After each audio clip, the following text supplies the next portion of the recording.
Ruin has come to our family. You remember our venerable house, opulent and imperial, gazing proudly from its stoic perch above the moor. I lived all my years in that ancient rumour-shadowed manor, fattened by decadence and luxury, and yet I began to tire of conventional extravagance. Singular, unsettling tales suggested the mansion was a gateway to some fabulous and unnameable power. With relic and ritual, I bent every effort to the excavation and recovery of those long-buried secrets, expending what remained of our family fortune on swarthy workmen and sturdy shovels. At last, in the salt-soaked crags beneath the lowest foundations, we unearthed that damnable portal of antediluvial evil. Our every step unsettled the ancient earth, but we were in a realm of death and madness. In the end, I alone fled laughing and wailing through those blackened arcades of antiquity, until consciousness failed me. You remember our venerable house, opulent and imperial. It is a festering abomination. I beg you to return home, claim your birthright, and deliver our family. You will arrive along the old road.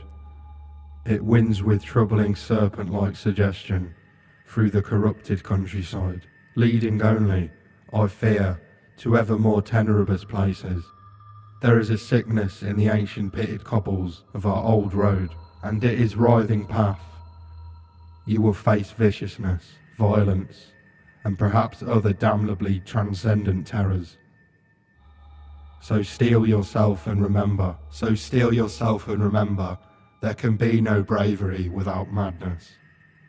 The old road will take you to hell, but in the gaping abyss, we will find our redemption. Remind yourself that overconfidence is a slow and insidious killer. These nightmarish creatures can be felled. They can be beaten. There can be no hope in this hell, no hope at all. Many fall in the face of chaos, but not this one, not today.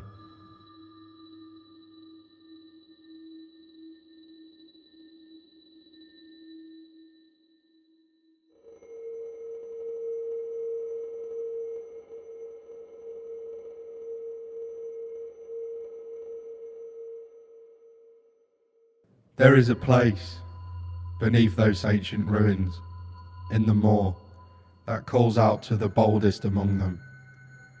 We are the flame, they cry, and the darkness fears us. They descend, squared on by the fantasies and riches and redemption to lay bare whatever blasphemous abnormality may slumber restlessly in that unholy abyss. But darkness is insidious. Terror and madness can find cracks in the sturdiest of honours, the most resolute of minds, and below, in that limitless chasm of chaos, they will realise the truth of it. We are not the flame. They will cry out. We are but moths and we are doomed, and their screams will echo amidst the pitiless Cyclonian stones. Welcome home, such as it is, the squalid hamlet. These corrupted lands, they are yours now, and you are bound to them. The cost of preparedness, measured now in gold, later in blood. Women and men, soldiers and outlaws, fools and corpses, all will find their way to us now that the road is clear. Fresh kegs, cards, and curtained rooms promise solace to the weary and the broken alike. Trinkets and charms gathered from all the forgotten corners of the earth. Most will end up here, covered in the poisoned earth, awaiting merciful oblivion. In time, you will know the tragic extent of my failings. I remember days when the sun shone and the laughter could be heard from the tavern. I was lord of this place before the crows and the rats made it to their domain. In truth, I cannot tell how much time has passed since I sent that letter. Once our estate was the envy of this land. Our family name, once so well regarded, is now barely whispered aloud by decent folk.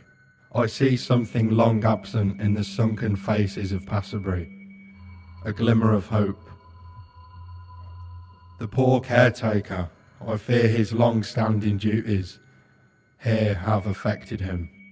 The degeneracy of the hamlet is nothing, I fear, when compared to the condition of the sounding arcs. My obsession caused this great foulness, and it is shameful that I must rely upon you to set it right. I can still see their angry faces as they stormed the manor, but I was dead before they found me, and the letter was way on its way. There is a great horror beneath the manor, a crawling chaos that must be destroyed.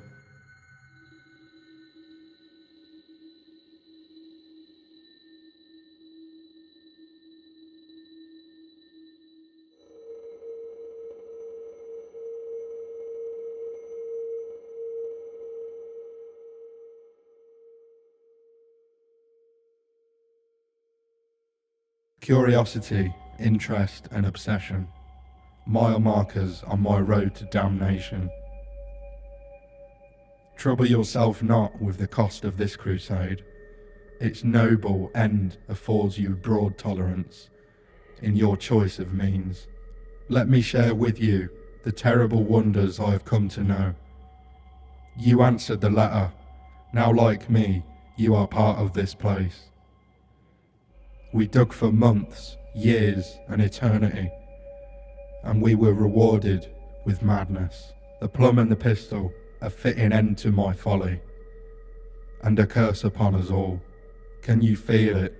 The walls beneath the sane world and the unpummeled dimension of delirium are tenderly thin here. It was a yearning, a thirst for discovery that could be neither numbed nor sated. All my life I could feel an insistent gnawing in the back of my mind, an eternity of futile struggle, a penance for my unspeakable transgressions. All the decadent horrors I have been pale in comparison with that final crowning thing. I dared not look, nor could I look away. Great heroes can be found even here, in the mud and the rain. More arrive foolishly, seeking fortune and glory in this domain of the damned. Word is travelling, ambition is stirring in distant cities. We can use this. With enough ale, maybe they can be inured against the horrors below. All manner of diversion and dalliance await those who cross the threshold with coin in hand. Strong drink, a game of chance, a companionship, the rush of life.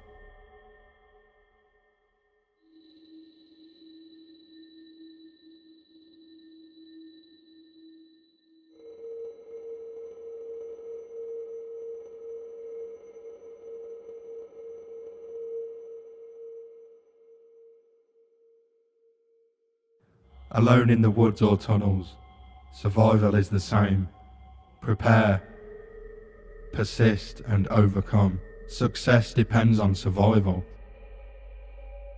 They must learn more than brutal bloodletting. They must learn to survive. The front line of this war is not the dungeon, but rather inside the mind. Experimental techniques and tonics can overcome things our sharpened sword cannot. Curious methodologies and apparatus can calm even the most tormented soul. Excavations beneath the manor were well underway when a particular ragged indigent arrived in the hamlet.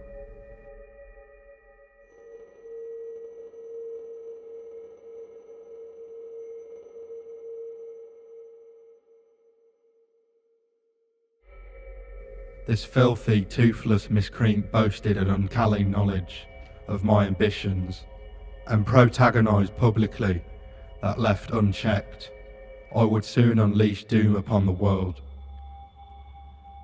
This raving creature had to be silent, but to my bafflement, doing so proved maddeningly impossible. How had he survived the stocks, the icy waters and the knives I delivered so enthusiastically into his back?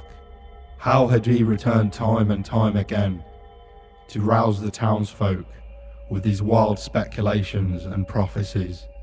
Finally resigned to his uncommoned corporal's resilience, I lured him to the dig.